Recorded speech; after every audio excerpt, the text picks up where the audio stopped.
ایک سمے کی بات ہے، بادشاہ اکبر اور بیربل اپنے درباریوں کے ساتھ دربار میں بیٹھے تھے۔ ایک عورت اپنی فریاد لے کر آئی۔ اس نے بادشاہ اکبر کے سامنے اپنی دردشا بتاتے ہوئے کہتی ہے کہ مہاراج، ہم بہت غریب ہیں، ہمارا گزارا مشکل سے ہوتا ہے، کرپیا آپ ہماری مدد کریں جس سے ہماری دشا ٹھیک ہو سکے۔ اکبر اپنے درباریوں سے اسے کچھ پیسے دینے کے لیے کہتے ہیں۔ وہیں بیٹھے بیربل یہ سب دیکھ مسکرا رہے تھے۔ بیربل کو دیکھ بادشاہ اکبر نے پوچھا، آپ مسکرا کیوں رہے ہو؟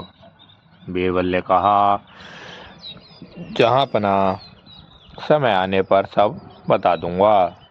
کچھ دن بعد بادشاہ اکبر دربار میں اپنے راجیہ کے لوگوں کی سمسیا سن رہے تھے۔ دربار میں اس عورت کا پتی بھی آیا ہوا تھا۔ جب وہ بادشاہ اکبر سے ملا تو اس نے اپنی دینیہ استھتی بتاتے ہوئے کہا، مہاراج، میری دھرم پتنی آپ کے پاس مدد کے لیے آئی تھی، تب آپ نے کچھ پیسوں کی مدد کی تھی، لیکن اب وہ پیسہ ختم ہو چکا ہے، کرپیا میری مدد دوبارہ سے کریں۔ اکبر نے درباریوں سے اس ویکتی کو کچھ پیسے پھر سے دینے کے لیے کہا۔ اس گھٹنا کو دیکھ بیربل پھر سے ہنسے پڑے۔ بیربل کو دیکھ اکبر نے پوچھا، آپ کیوں ہنس رہے ہو؟ بیربل نے پھر سے وہی کہا، مہاراج، سمے آنے پر سب بتا دوں گا۔ کچھ دن بعد اکبر بیربل اپنے راجیہ کے بھرمن پر نکلے۔ اکبر نے اپنے راجیہ کے لوگوں کی سمسیا کو جاننے کے لیے بیچ چوراہے پر ایک جن سنوائی سبھا آیوجت کی۔ اس سبھا میں راجیہ کے سبھی ویکتی اپنی اپنی سمسیاؤں کو لے کر آئے تھے، جس کا نراکرن بادشاہ اکبر نے اپنے انوسار کیا۔ سبھا ختم ہوئی۔ اکبر اور بیربل اپنے محل کی طرف جا رہے تھے۔